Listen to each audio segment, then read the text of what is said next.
Hello, good afternoon and welcome. Hi, this is so exciting. I'm so glad we're doing this.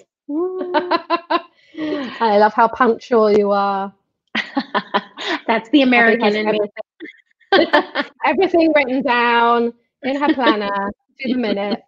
So It's Abby, because I can't introduce function yourself. if I don't write it all down, Like I don't know anything if it's Yes, not written down. So absolutely. So you give me an intro of who you are. sure. So I'm Abby. My business is Successful Freelance Mom. I help moms get started in freelance writing. On the client side, I write email sequences and sales pages for online course creators. And I am a mom of 5 kids, and that is me in a nutshell. Perfect. I'm sure I'd have got lots of that wrong if I'd have done it. I get so nervous to introduce people like you just do it yourself. And that way it won't be wrong. Love it. No, absolutely. And so I'm trying to, let's think back to when I met Abby. I think we first connected on LinkedIn, but you were saying like I don't know, you weren't using LinkedIn that much, but you'd No, already knew I'm Facebook, but I didn't know you. Yeah, there was Something. they were like, we had mutual friends, and I was really looking for a branding photographer. And actually, I just got a notification today. I feel like it was just about a year ago that we did this shoot. Um, Oh my goodness. isn't that crazy? Wow. Isn't that crazy? Yes. And we were all set to do another one, and then we weren't because then we couldn't. So yeah. I still have your iced tea in my car. Oh my Mm. goodness. Nice tea. Yes. So yeah, we connected on LinkedIn and on Facebook and something. And I was like, I really need branding photos. I don't know what I'm doing. I hate pictures. And you were like, don't worry. I know how to deal with that. I think that's really what you want to hear. Like, I love it when I'll ring up customer service and I'll say, don't worry, we're going to sort this. Like, as soon as they say that, I can breathe. I'm thinking, Exactly. like, everyone would just be winning at life if they could just start with that. Just say, Mm-hmm. I've got it under control. It's all good. Let's Yeah. discuss. Yeah. Yes. So the title of our coffee date, where we're both not drinking coffee, is wanting to make money isn't actually evil. And I'm Indeed. assuming that this is something that comes up a lot. It's something that you write about a lot and talk about a lot. Yeah, I talk about this all the time. I write about this a lot. My students feel guilty charging money for their work. They feel, well, I think that a lot of us carry some strong beliefs about money that we're not always aware of. I think that, Mm. when I ask people, do you want to make money? They're like, yeah, of course I want to make money. But when I Yeah. probe a little bit deeper, and I say, so my daughters, for example, my oldest believes in her heart that all billionaires should be shot. Because she's like, well, nobody should have that. If they must be It's evil so if they have funny. that much money. She's a riot. But a lot of us carry, maybe we don't express it exactly in those terms, but we carry that kind of belief. Like, oh, if that guy's a millionaire, there must be something a little skeevy about him. There's no way he came by that money, honestly. And certainly if someone's a billionaire, we're like, oh, well, obviously he's a bad person. So when you carry those beliefs about money, it makes it hard for you to reconcile the money not being evil thing for yourself. Like it's really, and I keep telling my kids this, like, you can't hold those two beliefs. There's this cognitive dissonance that's gonna mess you up, right? You Absolutely. Yeah, they actually can't exist in the same space. They Like can't, they the wanting to cannot make exist in money the and same. the thinking that you Right. deserve it. Right. It So creates a block. It's very interesting. Yeah. yeah, Carry on. no, it's fascinating. So I work with a lot of students who, they say on the one hand, yeah, I want to make money, but they don't believe that they deserve it. They think that money is evil. They think that if they make money, they will be evil. And certainly a big part of what I teach, copywriting, sales writing, that kind of thing. People are like, yeah, but I don't want to be evil. I don't want to be a scammy, sleazy sales writer. And I'm like, great, don't be that. Like, Don't be sleazy. That's you who don't we are have to now. do that. So you don't have to do that. And I think that that's a real eye opener. I just had a conversation with a student a couple of days ago. I do in some of my programs, I include something called Voxer office hours. So if you're familiar with Voxer, great little tool for Oh, communicating with that's people. so funny. I love that. Right. So I love Voxer's it. awesome. And by including Voxer office hours in my programs, I can get a chance to give students some real one-on-one feedback, but in a way that isn't negatively affected by time zones and doesn't require all of us to sit at our computer at a certain time of day and whatever. So there's just some more freedom with it. Anyway, so I had this conversation over Voxer office hours with a student, and she said, how do I reconcile I want to sell holistically, meaning sell to the whole person, meaning like not just to answer perhaps an immediate need, but consider the whole person when I'm selling. How do I reconcile that with like the reality of today and selling and the environment online and everything? And I think that she was really coming from this place of, obviously, if I'm selling, I'm doing something wrong. So I said to her, look, for me, when I work with clients, I won't work with someone who I don't believe in their product or service. Like if I don't believe it's actually helping the people they claim to be serving, I'm not taking that person on as a client. And when you have your own business, you have that freedom, right? And when I sell my own products and services, I certainly believe that they improve the lives of the people who get them.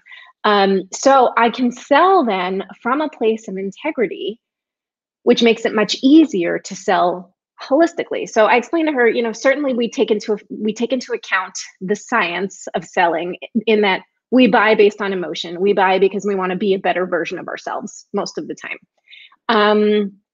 And that's the psychology behind it, and that's the science behind it, and that's what's going to happen. But even when I am, writing to those triggers, let's say, I'm still doing it with integrity. I'm still doing it because I believe that the thing that I am selling is genuinely going to improve your life. Yep, absolutely. Yeah, there's a lot of there's a lot of things that you touched on there. My mind was racing. But you're talking about and I'm not, we're allowed to go off on tangents, it's fine. But Sure. we were having a discussion online about the whole know, like, trust factor. And Sure. I don't care how many times it's been written about and spoken about and how much of a cliche it is. That's because it is so relevant. Yeah. And I'm not sure whether it's fair to say it, but I feel like women buy into this a lot more than men do, into the experience and the emotional side of it. Like, absolutely, there are certain companies that I am so loyal to because I have an emotional connection and a bond with them. Mm-hmm. And yes, I could go and Google it and find it somewhere else, but I don't want to. I want to be part of this family and this movement and this hashtag and this, and it can really be any company. My scheduling software, I schedule things through Acuity scheduling, and right. I love them as a company. I love their brand voice. I love their values. I love the way they treat me as a customer. It's a scheduling company. Like there's 1,000 of them out there. I could go with anyone. There might even be a cheaper one. I don't know. I won't even look because I like Acuity that much.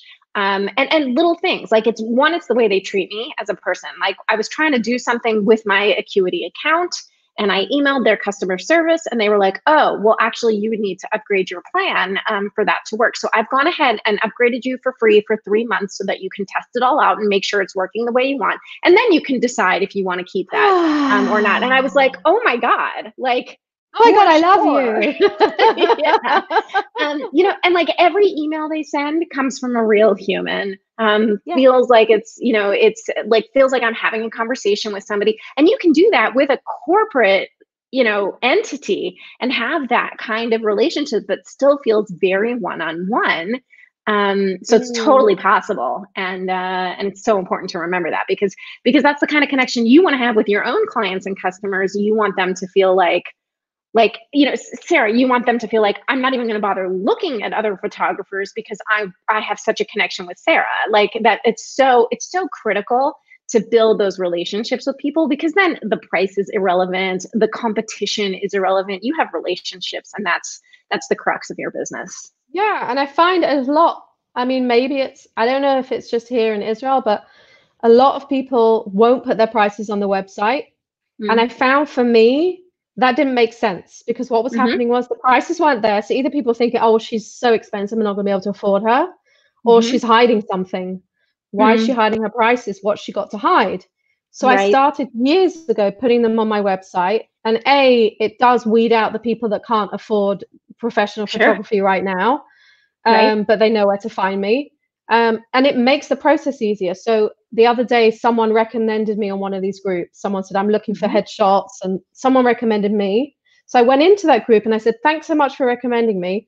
Here's my website. So that woman was Mm-hmm. then able to click on my website, go to the branding packages, see my prices, and then straight away book in a call.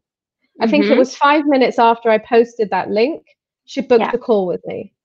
And Yeah. that's, I think that all comes down to, like, it's all the same kind of thing when you talk about the mindset around thinking that money is evil and Right. thinking that somehow I don't deserve to have this money even though I want it, or it's Right. sleazy, or it's whatever.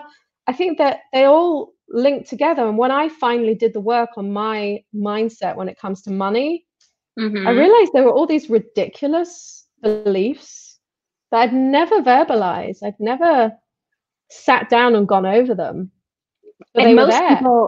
most people have not done that work, which is why so many people have such money mindset issues. I mean, first of all, we internalize a lot of money mindset issues from our childhood, from the way we grow up, from the way our parents treat money, from the environment that we grow up in, right? So if you come from a house Mhm. where not only there isn't money, but there's also this feeling, like there are homes where there isn't Scarcity. money, but there's a feeling of Yeah. abundance, right? And then there are homes Yeah. where there's no money and there's a feeling of scarcity and there's a feeling of we're never going to be better than this. We're always going to Yeah, live like this, never. and we don't This is we don't just our deserve luck. anything more. Yeah. This is our luck. We're This not the is how kind it of is. people that this happens to. And yeah. Exactly. And then there are families where, there may be less money, but there's certainly a feeling of abundance and a feeling of we can still go and do. First of all, we have love and we can do a lot with that. And second of all, this isn't our fate, our lot in life. We can change our circumstances. And they're just different approaches to money, right? And even growing up in a house that has money, you can internalize different things. You can internalize, like, if you don't appreciate the way your parents use their money, if they use it as a tool of power, then you can Right. grow up resenting money, and your relationship with money will still be very complex. And I think it's so important to explore those. Where did those beliefs come from? When I started doing my own money mindset work, you have to, like, one of the things that is suggested most of the time when you're doing money mindset work is to really journal through different stories in your life about money. So I grew up in a house, thankfully we always had plenty, and that was fine. And then as an adult, I started, adult. I mean, I was like 20, 21, I was newly married, adult in some ways, but also so much not. And at the time, I didn't have a credit card. I was very, like, cash only person. My husband had a credit card that was a debit card in Israel. Right. And and he would pull out cash and give me whatever I needed. But so anyway, I was at work one day and we had gone as a team out to dinner, and I realized I didn't have any cash, and I didn't have a credit card, so I wasn't going to order any food. So I literally sat through this whole dinner not eating. And when they kept saying to me, like, "Don't you want to?" I'm like, "No, I don't feel good. Like, my stomach hurts or something, like, whatever, just stupid reasons." And I'm sure they all realized that I had no money, because I feel like several of them offered to buy me my dinner several times, but I was so embarrassed, and I carried that for a long time. That feeling of like I remember after that, I came home late that night, and my husband was like, tomorrow we are going to the bank and getting you a card. Like, this is ridiculous. Yeah. You Like can't be me. like this. Like, it really, but I carried that for a long time, and then I kind of pushed it down. And it was only, in the last couple of years when I was doing money mindset work that I was like, oh, that explains a Mm-hmm. lot. There was another thing that came up too. A couple years ago, let's say back in 2012, 2013, I was starting to make some bigger strides in my business. And right then is when my son got sick, and, had leukemia. And he's better now and whatever. But when I started working again, I had to really work hard. It was somebody else pointed it out to me. Like, I was like, why do I keep screwing things up? Like, every time I'm about to do something awesome, I screwed up. She's like, yeah, because the last time you made a lot of money, your kid got sick. And I was like, Oh, what? wow. Oh my God, that's Oh insane. my gosh. So, there's this fear like, oh, I don't deserve to have money and a healthy child. So you I have need to to like, pick.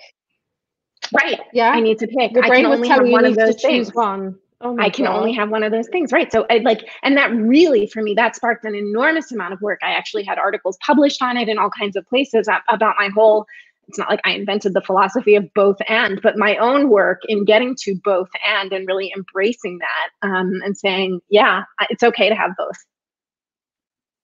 Wow. So, yeah. That's insane. Yeah. So I've done a lot of work on this. Yeah. Okay, but where does the evil come from, or is that just your twist on things? That's a little bit my twist, but I do think that there are. So the last time, it's actually very funny because I just sent I have an email going out in 30 minutes to my list that teases a little bit on something that I'm launching in a couple of days.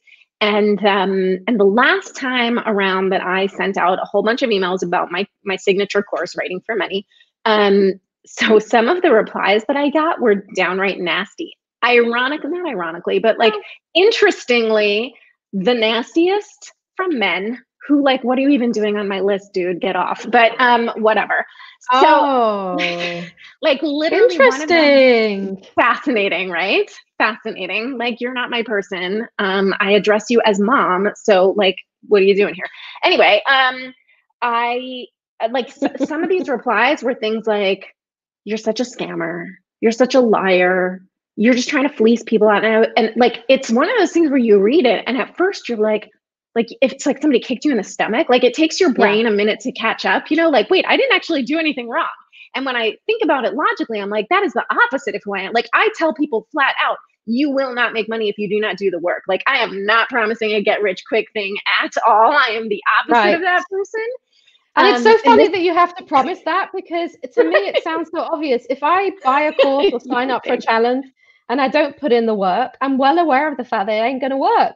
I can't just buy it, like buy a diet and then not like follow the eating plan and get skinny. I remember years ago, one of my friends was like, I'm doing the, a weight loss challenge, whatever. And I was like, listen, I have been watching that Jillian Michaels video every day for the last 2 weeks and nothing has happened. I don't know if I'm supposed to do something different or what. She's like, I think you're supposed to do something different. But like, that's right. I've been sitting and watching it. Nothing. I fast forwarded. Nothing. That's right.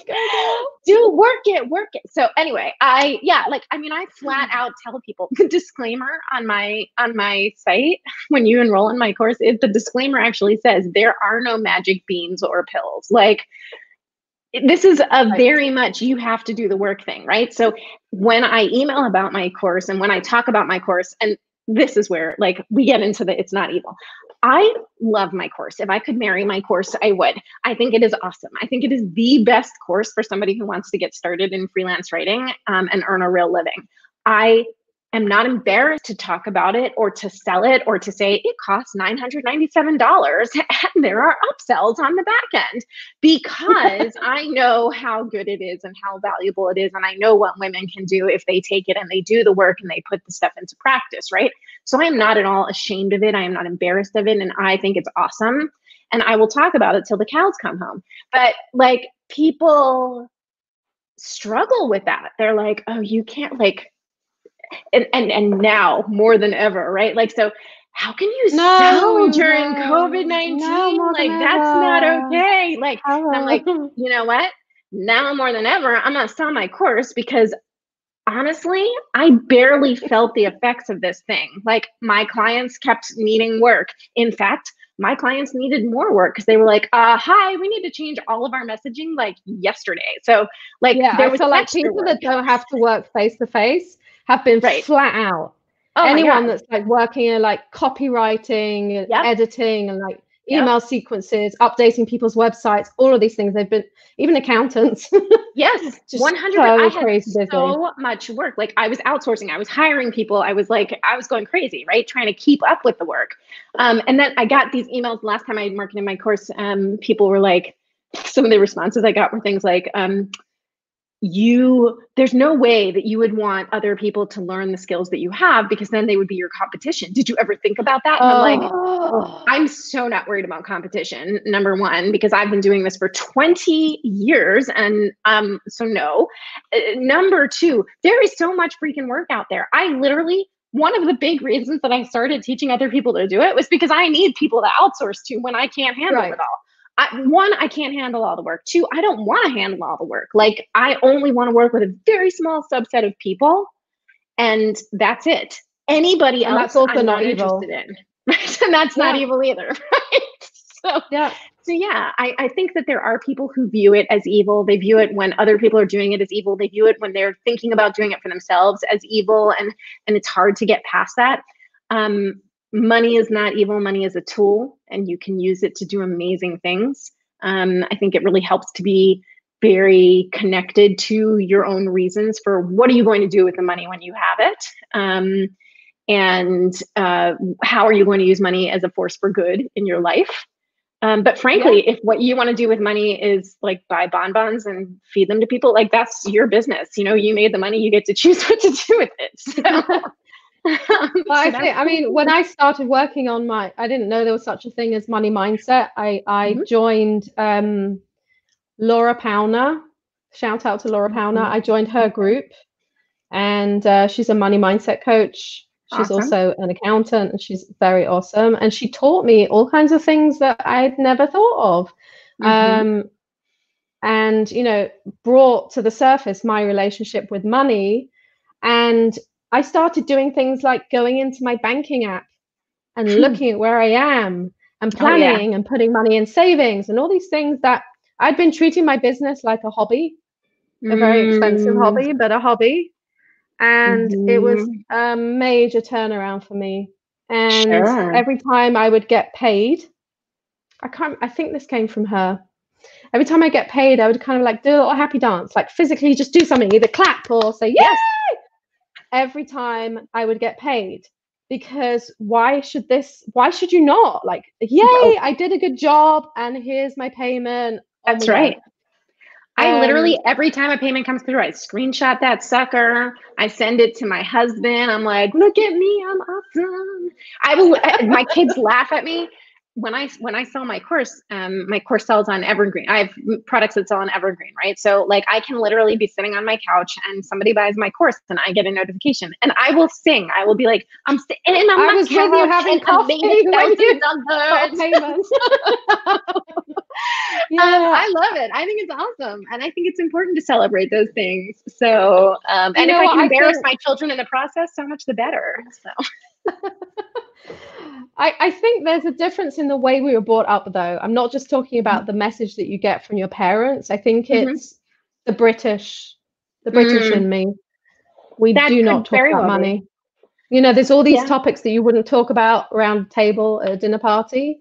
Don't talk about health. We don't talk about wealth. There's a whole list of them. And yeah, you just were not supposed to talk about it. And then we moved to Israel, where everyone's like, how much money have you got in your bank account? How much you ever drawn by? How much you earn every month? Do you know what else is interesting, though? There's also this tendency online, like, oh, here's my income report for the month. And I'm like, first of all, I have no problem like talking about how much money I charge for different services and whatever. But I think it's a little bit weird to be like, here's my income report. Like, I mean, I'm all about transparency. So I'm not trying to hide it, but like, that's weird to me. Like, why am I required to show you that? Do you know what the problem is?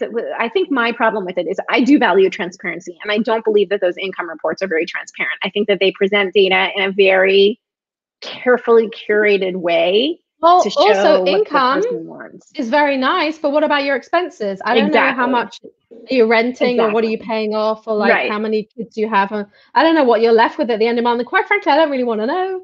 Sorry, Britt and me. I don't really need to know that. All I need to know is if you're showing me a good way for me to kind of replicate, like you are having this, you know, you have abundance of money and that's great. And you want to show me how to do it. I don't feel like I need to see a spreadsheet. Doesn't tell me anything.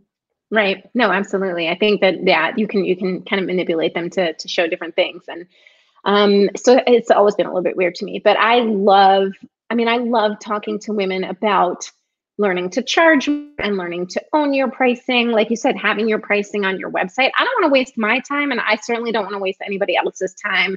And like, it doesn't make sense for me to get on a call with somebody, book out time on my calendar, interrupt my workflow, take time away from my family or anything else I could be doing, and then get on a call with somebody who's like, oh, I thought this was going to be like $100. And I'll be like, no, it's $8,000. So yeah, but it happens. Like, you have no idea. I was looking for someone to do Facebook ads for me. Mm-hmm. I'm thinking, what is that going to cost me? I have no idea. It's like when I'm building my house and the builder says to me, how do you want the back windows to look? And I'm like, I don't know. Well, you got to pick the glass, and you can have frosted, and you can have this, and you can have lines through it, like Belgian windows. I don't know. I've never made You make windows. You go make them. So I'm like, forgotten what we're talking about. I'm talking about windows. Facebook ads, pricing, and yes. We were talking about pricing. We were talking about Facebook ads, yeah.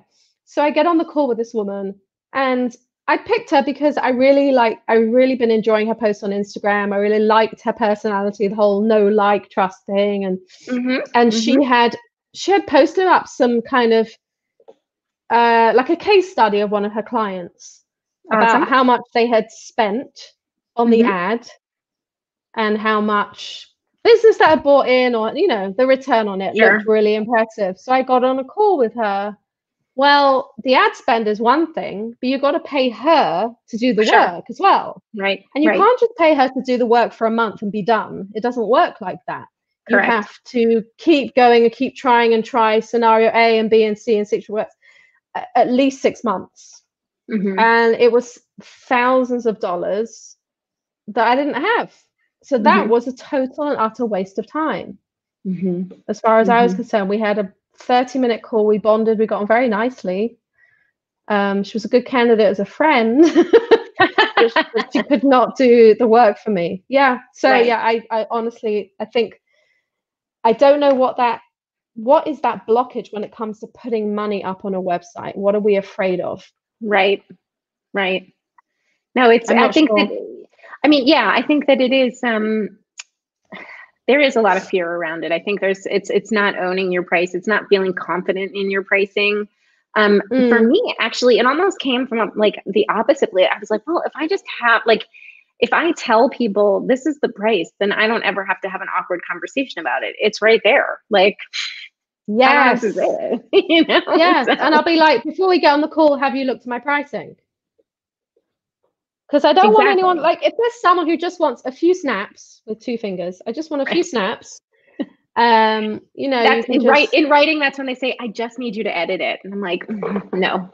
Just, if someone says the word just. So yeah, if someone just wants a few snaps, they can just get their husband, kids, neighbor to do that for them. They don't want a branding session. And I'm hoping that they would have just gone through the process of looking at my site, look at the prices, understand what's involved, understand what they're getting from it, and then book a call. Correct. Yeah, but I think in this country, there's a lot of suspicion about if I put my pricing on my website, other people will copy. I had someone say this to me once. I was making, at the time, I was doing family photography, and I was making albums. And guy in Tel Aviv made beautiful albums for me. He charged me a fortune. The markup on was so pathetic. I hardly made any profit on it. And I said, like, it's such a pain to come backwards and forwards all the time. Can't you just have a website, have the prices on there, let me place the order? Oh, no. If I put my prices up, all the other suppliers will copy me. It's like, okay, so, like, big deal. Like, no, it didn't make any sense to me. Yeah. Anyone can come up with a price. It's whether you've got the clients that are willing to pay for it, that think you're worth it. And that's to do with the product you offer and your customer service. And exactly. Right? That's like totally the relationship that you create with your people. It's all about, I have students who, they feel guilty. They're like, I want to do what you do. I want to write email sequences and sales pages. Is that okay? And I'm like, what do you mean? Is that okay? Yes, it's okay. There's so many people like, no, but I feel like I'm copying you. I'm like, go ahead. I'm not worried. You It's all invented good. self Yeah, email exactly. sequences. I'm the first person who ever thought of this. So, it's interesting. It's interesting to see how people, and too, I think there's something to be said for living in Israel. And I think there's, generally speaking, less value placed on creative services. I certainly see very little value placed on writers, technical writers, marketing writers. Any kind of writing is certainly not valued in this country, in my opinion. It's Oh no, they run their text through Google Translate. If you want something translated to English, they run it through Google Translate. I mean, I don't work with corporate clients in Israel, period. End of discussion. Like, tried it when I first got here and I was like, nope, not for me. No. So, done. But yeah, and I think that's also like that's another fear that I had, was turning down jobs. When I first moved back here from America, I was essentially starting again. I was so nervous to turn things down, because how can you turn down getting paid? And yet I did so much better in my business when I did turn things down that didn't suit me. Correct. And I think that nearly everyone has that experience. That seems to be universal. Like, the moment that you take that leap of faith and do say no to the things that are not a good fit, or like break up with the bad client, that new and better thing, it's not just that you have like the time and the space for that. It's like, I don't know, the energy is different. And I'm not like a woo person all the time, but things are different. You are more, because you don't have this other thing that's sucking up your time and space and energy. You are open to more things. Yes, and sucking the life and just making you miserable. Like, if you're losing sleep over a client, if you're staying up too late and getting up early and you're stressed and you're grinding your teeth, those are signs. Don't work with that person, right? And so let it go. Something else will show up. And if it doesn't, I mean, it's not magically going to fall down out of the sky, but if you're not spending all that time on that thing that's killing you, you now have time to go and make new relationships, and that's going to turn into work. So, yeah, and that all makes sense, and yet it takes us so long to figure that out. And I think that once you do figure that out, you just want to share that knowledge with everybody around you. And I think that's why we get so obsessive and talk about it all the time, and people are like, are you in a cult? Yes. The cult of loving what I do. Yes. That's funny. Don't tell me someone's asked you that. No, not yet, but I expect it to happen. So yeah, nothing surprises me anymore. Nothing. So, I mean, do you get a lot of people replying to your emails? I get a decent percentage, most of whom are kind. Most of whom are saying things like, I really like your email. Like, this is what I needed to hear. And, I'm taking action and I'm doing the thing and whatever. I do get, when I'm launching, like I said, I do get, I get the mass unsubscribes. That's going to happen whenever you launch something. And that's part of the process. If you're not my person, that's cool. It's cool. Like, there are a lot of lists I unsubscribed from over the years. And you will get people who write to you and say mean things, because it makes, I assume that's coming from a place of pain on their part. Something is wrong in their lives. If you really need to take the time to write me, and some of them are long and detailed in all the ways I am an evil person. So do they stay on your list for the next time? Well, I unsubscribe them. Like, if somebody sends me something like that, I'm not waiting for you to click the unsubscribe button. I'm just going to unsubscribe you. Thank you. Like, and that has taken some growth on my part, because past Abby would have been like, oh, really? Let me tell you something. Let me tell you something. And another thing. And another. So yeah, but I don't do that anymore. I have learned to, what do they say? Bless and release, just whatever. Like, I'm letting it go. It's hard to learn, but it's so healthy. I carry it in my heart. And like, if I ever run into you on a dark street, like, watch out, Betty. But I'm not going to like engage with you on my email list. So yeah. Mm-hmm. No, I don't know. People sometimes feel the need to, I can't even think what it is. Like, I posted that I was looking for a nutritionist. That's right. Mm-hmm. And I had specifically said, at this present moment, I'm not looking for anything herbal or what's Mm-hmm. the word I can't think of? I was going to say holistic. I didn't mean that. Alternative. Oh, alternative. I Okay. don't want anything alternative. I was looking specifically for a nutritionist that deals with a particular kind of issue. And I feel like that's my right. But then you get people that feel that that's not your right to make that decision, because who are you, who clearly haven't done your research, to decide that when there's all these other, you could basically decide what is right for think you. yourself better. Yes.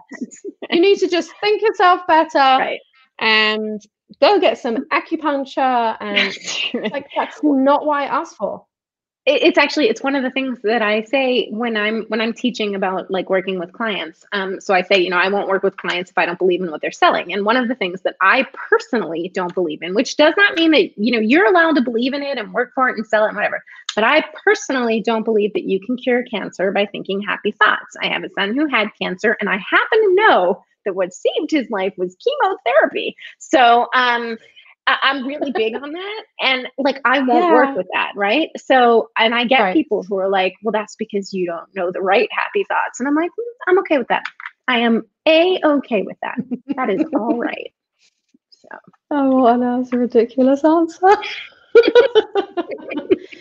So I've started doing this fun thing towards the end of my coffee dates of asking you 2 very like random icebreaker questions kind of thing. Sure. Okay. So I'm going to pick 2 for Abby. Who was your hero when you were a kid? Ooh, who was my hero when I was a kid? Hero. I'm going to go with Knight Rider. I thought that guy was that's such a good answer. I've got a t-shirt with Knight Rider. Also, we have the same birthday, so of course you like the same hero as me, right? Yes. I didn't even realize it was the same year. We're actually precisely the same age. Really? Oh, yes. That's awesome. We won't say how old. Yes, okay. I definitely approve of Knight Rider. Wait, when's your wedding anniversary? It was Tu B'Av, which was that year. It was July 30th, 96. No. Really? Very, very close. We are Kaftav of 11th of August, 96. Oh, that's too funny because my American wedding was the 11th of August that year. Yes, I got married in Israel and then in you ring a bell. Yes. I don't know why I remember these things. I do. I was thinking, that I'm sure we have some wedding anniversary. Oh my gosh. Going on oh my gosh. Oh, we were like out there having all these important moments without knowing it. It's so funny. It's so funny. Okay, number 2. What is your... Oh, there's such good questions. I'm so proud of my questions. What is your favorite word and why?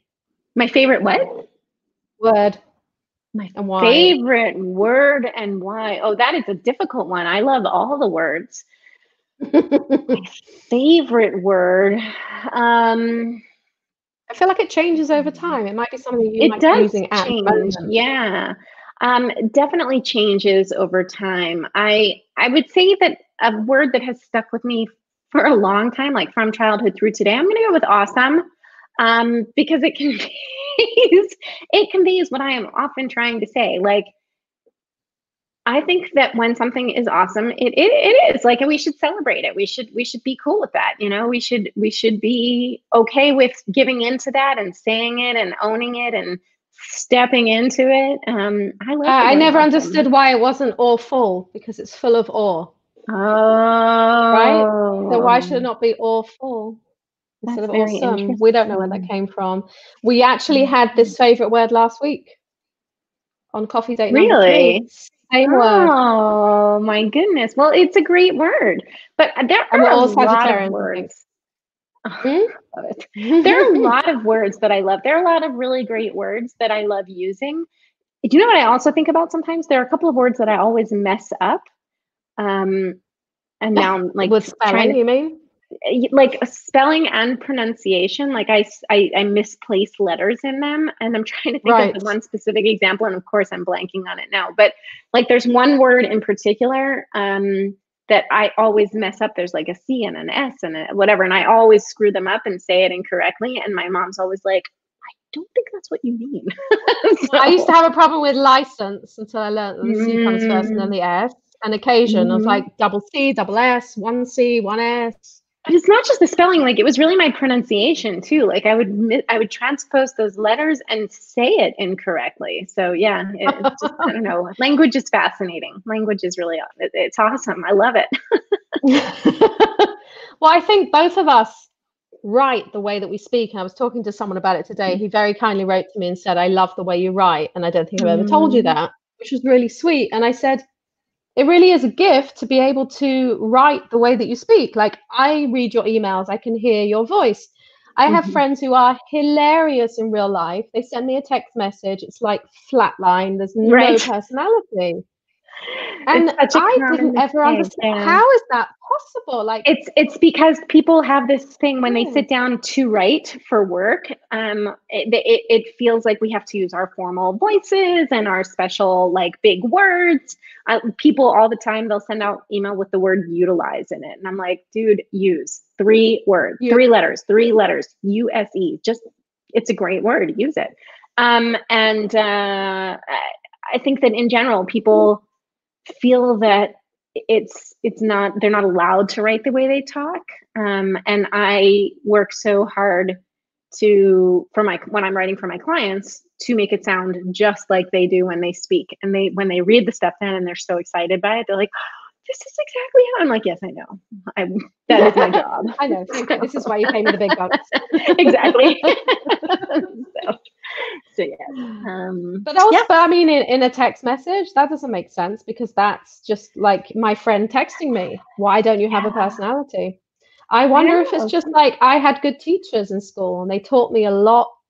I have a lot of subconscious rules and not so much rules, more tools. I have a lot of tools. Like, if I'm composing a Facebook post, and mine are usually long, I do find that most people, they may scan here and there, but they generally read to the bottom, because it flows and it captures, it keeps their interest.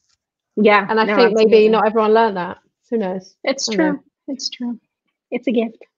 Embrace it. It's a gift. Use it. Exactly. That's right. Well, thank you, Abbi Perets, for this talk. It was wonderful, even if we didn't do coffee. You know what? It's okay.